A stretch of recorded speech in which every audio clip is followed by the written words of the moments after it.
Estamos con Moisés, que ve la zarza ardiendo y que Dios le habla.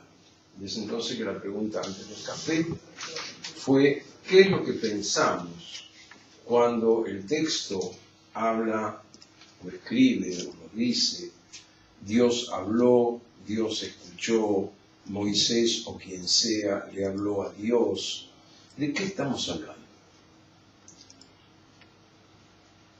¿Dios habla como estoy hablando yo?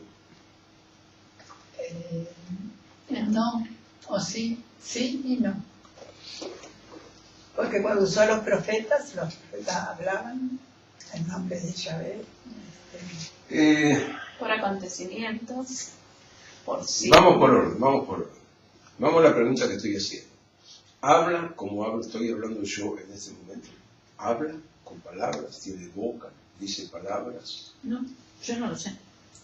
Si sabe, está escrito en algún lado. Y si estuviese escrito, claro que está escrito en la Biblia. Sí, pero... Y Dios habló.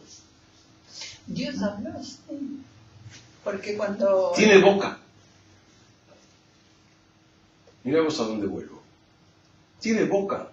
En un pasaje de Éxodo, creo que capítulo 31, versículo 18, si no me equivoco, dice que Dios escribió las tablas de la ley con su dedo. A ver, búscalo a ver si no estoy equivocado. 30 o 31, el último versículo.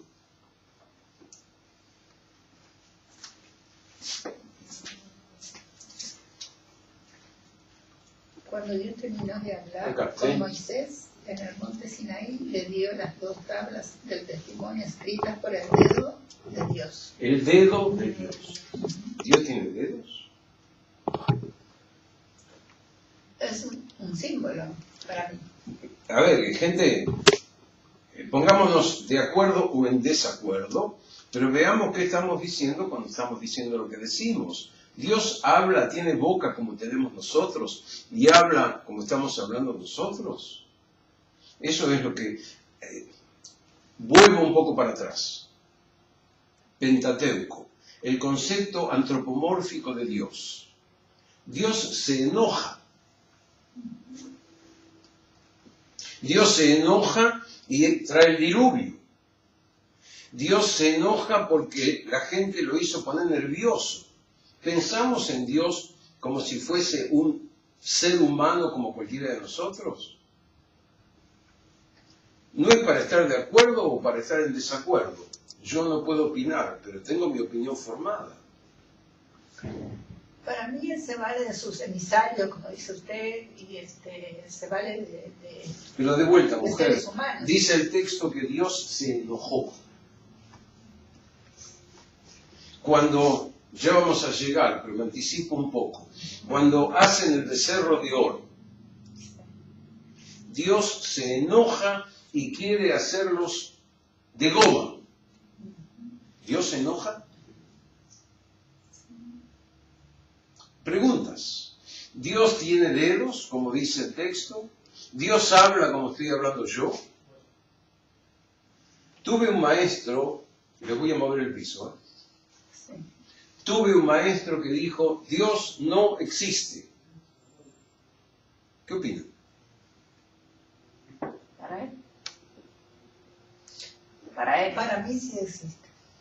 Sí, existe. Dios existe. ¿Qué forma le damos a Dios? ¿Qué imagen tenemos de Dios? Y voy a seguir con lo que dijo. Dios no existe porque todo lo que existe deja de existir. Y como Dios no deja de existir, Dios es. Dios es. Para sí. Ahora Soy. sí, Dios es. Dios es. ¿Y qué le dice Dios a Moisés? Seré, traducción, ¿sí? Que no está bien, pero no importa. Seré el que seré. Soy el que soy, depende de la traducción que tenga. Es, no existe. Y es entonces donde acá tenemos un problema muy importante, como para definir de qué estamos hablando cuando hablamos de Dios. Tuve un maestro en Estados Unidos, un gran maestro, éramos todos rabinos que estábamos en la clase, y él nos hizo en la primera clase la primera pregunta. ¿Qué tienen en la cabeza cuando hablan de Dios? ¿Tienen el grandote con barba y pelo largo? ¿Qué tienen acá o acá? Y yo pienso que ese es un tema que nos debiera importar, sobre todo porque en el libro, en el Pentateuco, tema nuestro, Dios está presente en cada una de las cosas que están ocurriendo. La zarza ardiendo, y Dios le dice a Moisés, ¿qué le dice? Yo soy el que soy. Que Dios está en el fuego. Descálzate. Porque es tierra santa. Sácate los zapatos, descálzate porque estás pisando tierra sagrada. Es todo lo que le dijo. Se lo dijo así como se lo estoy diciendo. Yo sé, sácate los zapatos. Es como me lo dijeron hace poco en una mezquita, que hay que sacarse los zapatos para entrar a la mezquita. Por favor, señor, ¿se puede sacar los zapatos? Se lo dijo así. Y yo pienso que ese es el gran desafío cuando nos sentamos a estudiar el Pentateuco y nos encontramos con aspectos, situaciones que nos resultan difíciles de entender. ¿Dios habla? ¿Cómo habla? ¿En qué idioma habla? Porque yo tengo un texto escrito en hebreo y ustedes lo tienen en castellano. ¿Habló en los dos textos? Y hay algunos que lo tienen en inglés. Ella sabe leer portugués e italiano, y también está ahí. Griego, latín. Y es entonces donde nosotros nos tenemos que hacer preguntas que habría que hacerlas.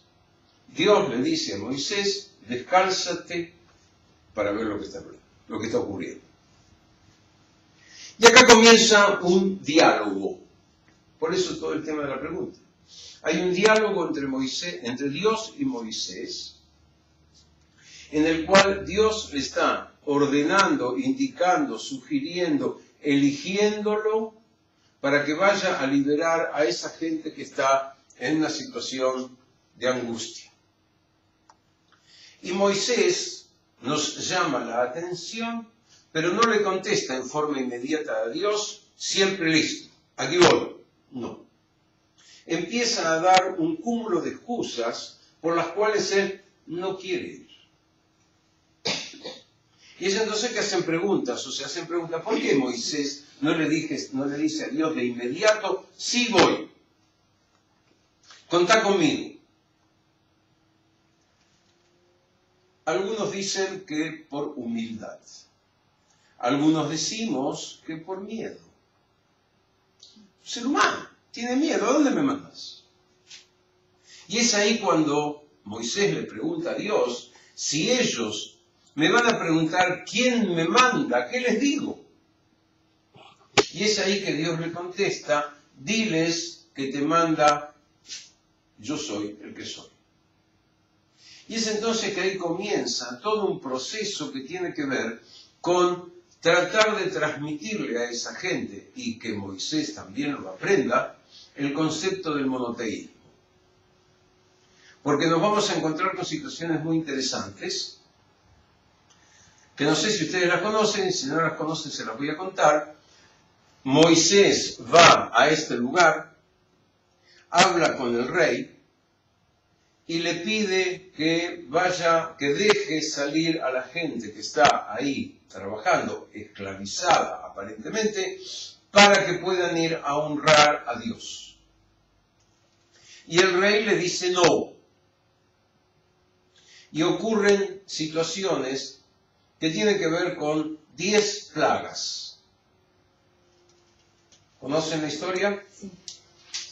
Dios empieza a enviar plagas a este lugar para convencer a este rey que Dios es Dios y que hay que darle bolilla. Y acá comienza todo un trabajo para nosotros, para darnos cuenta qué lugar ocupa esa necesidad de enseñarle a la gente el monoteísmo y cuál es la lucha que hay con aquel que se considera el Dios sobre la faz de la tierra. No nos olvidemos que el rey en aquel lugar era para esa gente el Dios, con minúscula, pero así se lo consideraba. Y él se consideraba un Dios. Entonces seguramente este rey decía, ¿qué me venís a mí a decir lo que tengo que hacer si yo soy Dios y voy a hacer lo que se me dan las ganas? Y hay una situación, o mejor dicho, hay 10 situaciones en las cuales los maestros dicen que cada una de las situaciones que se plantean es como si fuese un ring de box. En un rincón está Dios con mayúsculas y en el otro rincón está Dios con minúsculas. A ver quién gana esta competencia entre los dos, a ver quién es el verdadero, quién es el que puede hacer cosas que modifiquen situaciones que el ser humano no podría modificar. Y paulatinamente le va llevando una plaga tras de otra, en donde modifica inclusive la atmósfera y modifica el clima y modifica un montón de situaciones, hasta que llega la última plaga. ¿Cuál es? Las tinieblas. La muerte de los primogénitos. La oscuridad, si es que es lo mismo que dijiste vos, la oscuridad es la novena, es la penúltima. Que cada una tiene su pertinente interpretación, que no la voy a hacer porque prefiero seguir adelante. Lean. Pero ¿por qué llega a esa situación de perder a su hijo? Y acá sí hay una gran interpretación y una gran enseñanza que tiene que ver con la tosudez, con el ser cabeza dura, con el considerarse a uno mismo que uno puede hacer lo que se le dan las ganas. Que cuando alguien le dice, mirá, pará, porque si no vamos a tener problemas, no da bolilla y hace lo que se le dan las ganas, y no obstante ello, al final tiene problemas graves, y como consecuencia de ello, recién ahí cambia. Dios le dice a este rey, Moisés le dice, como consecuencia de lo que Dios le dijo, dejá salir a mi pueblo, y el rey dice, no. Y entonces le dice, vas a dejando salir porque si no va a venir la última plaga, que es la muerte de los primogénitos. Y ahí comienza una historia nueva. La primera historia que comienza tiene que ver con la celebración de Pascuas en el pueblo judío. ¿Por qué? Porque hoy, en este siglo XXI, cuando celebramos Pascuas, celebramos la salida de la esclavitud a la libertad. Es decir, celebramos el hecho de que este rey nos dejó salir, o mejor dicho, no solamente nos dejó salir, sino que nos echó de ese lugar por temor a que las cosas sean peores. Seguramente que conocen la historia de marcar los marcos de la puerta y el dintel con sangre. Si no lo conocen, les cuento rápido que Dios le dice a Moisés que le diga a la gente que tienen que, con un carnerito o con un carnero que van a tener, lo tienen que matar, con su sangre tienen que marcar los marcos de las puertas y el dintel donde viven, y luego comérselo asado. No tienen que hacer puchero, sino que se lo tienen que comer asado, que da muchas explicaciones. ¿Por qué? Porque cuando uno asa un cacho de carne, se entera medio mundo. Entonces, si van a asar ese carnero que mataron y lo tienen que asar de una determinada manera, se va a enterar todo el país en donde están, se van a enterar que algo está ocurriendo, y hasta ahora era todo oculto. Y es entonces que es muestra de coraje, es muestra de interés, es muestra de muchas cosas que esa gente tenían que poner de manifiesto si querían salir o no querían salir a la libertad. Porque después vamos a ir viendo que creo que no querían salir a la libertad. Porque aquí hay algo interesante. Dios los saca de la esclavitud a la libertad. Dios los saca. ¿Querían ellos salir de la esclavitud a la libertad? De acuerdo al texto. ¿Sabían lo que era la libertad? No sé. También es una buena pregunta. De acuerdo al texto, no surge que ellos le hayan pedido a Dios o le hayan pedido a alguien, che, sacame de esta. Vamos a suponer que no saben lo que es libertad, pero sí saben lo que es opresión. Sacame de esta. En ningún momento lo piden. Lo que dice el texto, que lo que ocurre es que Dios escucha los lamentos y escucha lo que estaba pasando en ese lugar. Pero no que hayan dicho, hey, sacame viejo, no puedo más acá. Dios lo que quería, en mi opinión, es ver cuál era el interés de esta gente de salir de la esclavitud. Salir de la esclavitud. Tomo tus palabras y las dejamos acá. Salir de la esclavitud.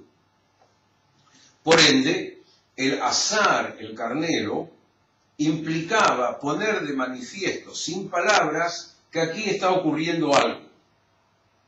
Y ese ocurrir algo era que después iba a venir la muerte de los primogénitos, es decir, que el emisario de la muerte iba a pasar por las puertas, por arriba de las puertas que estaban marcados en los marcos con esa sangre.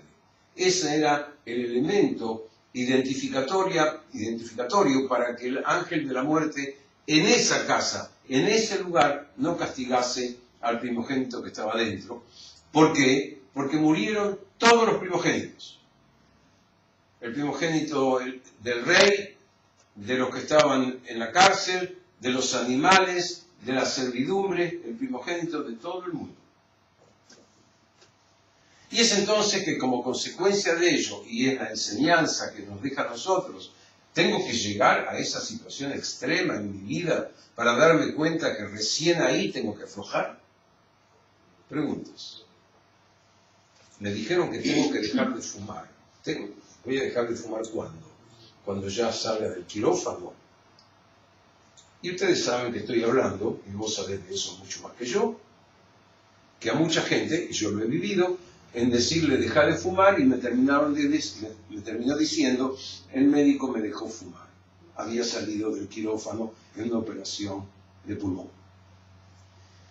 Este relato de la muerte de los primogénitos es enseñanza para nosotros hoy. Ocurre lo que ocurre y el rey expulsa a la gente que estaba acá. Cuando los expulsa, ustedes saben que nosotros en Pascua comemos un pan determinado, llamado pan ácimo. Es un pan sin levadura, es harina sin levadura, es una galleta finita, que comemos durante 8 días, que es la celebración de Pascuas. ¿Por qué? Porque como se fueron corriendo, la masa que tenían preparada para hacer pan no leudó. Y como no leudó y se la llevaron consigo, se terminó asando en no sé dónde y se transformó en esa galleta que es harina y agua sin levadura. Por lo tanto, es una galleta muy simple.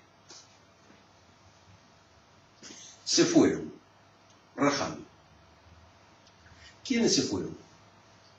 Los hebreos. ¿Cómo sabes? Porque dice la Biblia. Te juego. Los israelitas. Israelitas todavía no hay. Israelitas hay después de 1948. Yo no soy israelita. Los hebreos. Escucha. Yo no soy israelita. Israelitas son aquellos que tienen la nacionalidad israelita. Yo no lo soy. Yo soy argentino. Entonces, todo lo que dice ahí de israelita no está bien. Son hijos de Israel. Pero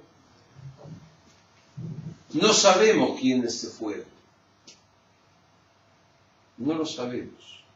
Y no solamente no lo sabemos, sino que además dice que junto con aquellos que salieron de la esclavitud, salió un cúmulo de gente.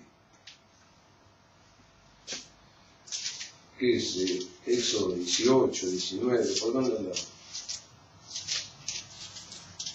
¿Por qué digo lo que digo? Porque la realidad es que no sabemos quiénes son aquellos que salieron. Éxodo 13, la partida. Bueno, puede ser.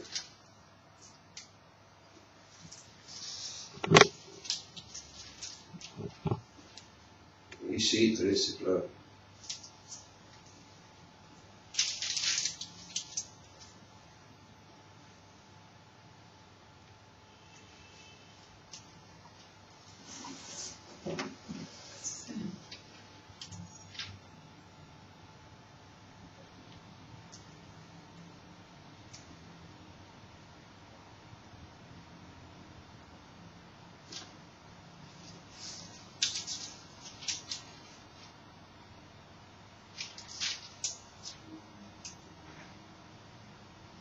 12:37. Quedémonos en 13:14. No, 18. Alguien que lea, versículo 18 del capítulo 3, del libro de Éxodo, claro está. Entonces Egipto conocerá que yo soy Yahvé. No interesa. Lo llevó rodeando por el camino del desierto hacia el Mar Rojo. Y todo el pueblo bien armado salió de Egipto. Todo el pueblo. Todo el pueblo. ¿Quién es el todo el pueblo? Los que estaban sufriendo. Supuestamente. Pero también dice, que habría que buscarlo, ahora no lo voy a buscar, que se juntó con ellos una gran multitud. ¿Quiénes eran? Tampoco sabemos. Es decir, acá tenemos un conflicto importante, que es, ¿quiénes eran los que estaban viviendo en este lugar? ¿Quiénes son los que salen de este lugar? Porque después vamos a tener un acontecimiento más en el libro de Éxodo, allá por el capítulo 19-20, que son aquellos que están reunidos debajo del monte Sinaí, recibiendo las tablas de la ley que Dios le daba a Moisés, y dice el texto que son 600.000 personas. ¿Quiénes eran? No sabemos. Entonces, cuando hablamos del pueblo, cuando hablamos de la gente que son los hijos de Israel, que así se los llaman, los hijos de Israel, no sabemos a quién se están refiriendo. Era un cúmulo de gente, una gran cantidad de personas, que estaban reunidos y que acá salen de la esclavitud a vaya a saber dónde. Y entiendo que este es un tema que da para pensar y pensar, porque ¿quién dijo que eran hebreos? ¿Quién dijo que son los que dan origen al pueblo de Israel? No lo dice nadie. Lo dicen luego, a través del tiempo, aquellos maestros que identifican a esta gente con los que originariamente han de constituir el pueblo de Israel. ¿No seremos todos nosotros? Hay un texto editado por San Pablo. ¿Me mostrás la tapa? No, no es eso. No. ¿La Biblia de nuestro pueblo? No, el pueblo de Dios. El pueblo de Dios. Está allá. Ahí está. El pueblo de Dios. ¿Quiénes somos? Todos los que quieramos conformar el pueblo de Dios. Algunos van a decir, yo no, viejo, yo me dedico a otra cosa. Ok, pero es el pueblo de Dios y me parece fantástica esa terminología, porque la realidad es que no sabemos quiénes son aquellos que salieron de aquí y tampoco sabemos quiénes son los que estaban recibiendo las tablas de la ley y no sabemos nada. Da para mucho. Y si quieren, les doy más motivos, porque cuando termina el Pentateuco y el libro que sigue es el libro de Josué, o no sé cómo se tradujo al castellano, Yoshua, que fue el lugarteniente de Moisés, dice que aquellos que entraron a la tierra prometida, llevados por Josué, no estaban circuncidados. Es decir, que si no estaban circuncidados como el originario Abraham, entonces, ¿de quién estamos hablando? Y así sucesivamente. Hay muchísimas preguntas para hacerse que tienen que ver con de qué gente estamos hablando. Pero lo dejamos ahí. Salen de la esclavitud y acá empiezan los graves conflictos. Cuando salen de la esclavitud, como bien leyó Lilia, Dios los hace dar un rodeo, no van directamente a donde tienen que ir, porque dice el texto, no sea cosa que vean guerra, se atemoricen y quieran volver otra vez a la esclavitud. Por lo tanto, vamos a dar una vuelta para que no se encuentren con dificultades. Pero la primera dificultad que encuentran es el mar de los juncos, denominado o traducido como el Mar Rojo, que no es el Mar Rojo, sino que es el Mar de los Juncos. Se encuentran con el mar ahí de delante y se encuentran con que detrás están las fuerzas armadas de este lugar, conducidas por el rey. Yo lo levanto.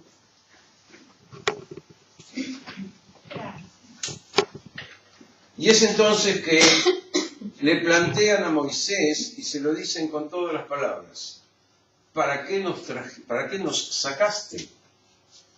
¿Había pocas sepulturas en aquel lugar que nos trajiste a morir en este lugar?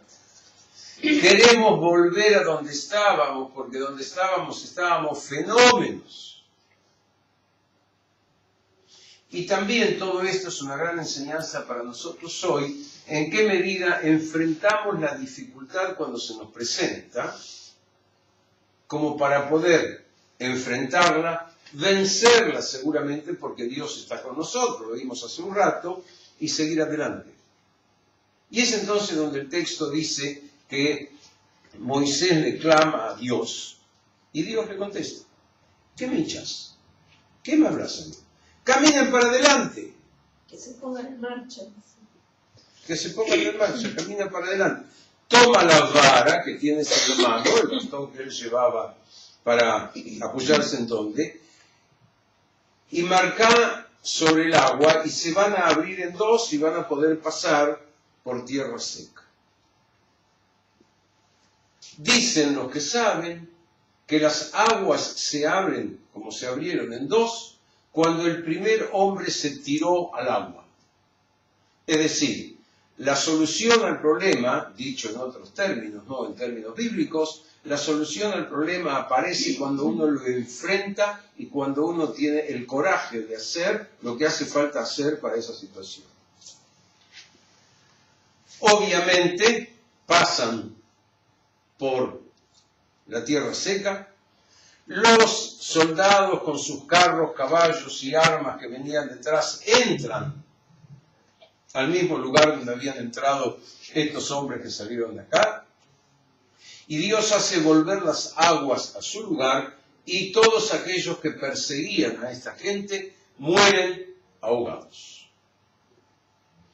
Es para analizarlo, es para pensarlo, es para preguntarse de qué estamos hablando, porque Dios ahí está haciendo todo lo necesario para que seres humanos mueran. Está haciendo todo lo necesario para que caballos que no tienen nada que ver también mueran. ¿De qué estamos hablando? Preguntas. Preguntas que algún día tal vez podamos responder. Se salvan de esa situación, pasan, y ahí le cantan a Dios, si no me equivoco, capítulo 19. 15. Cantaré a Yahvé que se hizo famoso. 15. Capítulo 15 es el cántico que esa gente hace en agradecimiento y alabanza a Dios, que después en otro libro de Jueces, Débora va a hacer un cántico parecido. Terminan de cantar, terminan de agradecer, están más contentos que perro con dos colas, siguen caminando, y hay cito nomás, apenas pasan de esa situación, lo increpan a Moisés y les dice: no tenemos agua para beber. Y de nuevo le dicen lo mismo: ¿para qué nos trajiste al desierto? Había pocas tumbas para allá, queremos volver. Otra vez, el ser humano que no quiere enfrentar la dificultad y quiere volver a esa situación de comodidad que hasta ahora aparentemente vivía. Pero acá hay algo que es un poco más importante, que quiero ver cómo tiene la traducción.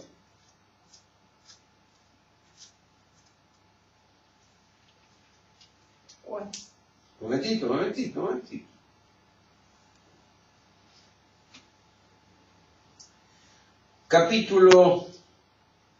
Sigo con el 15, versículo 23.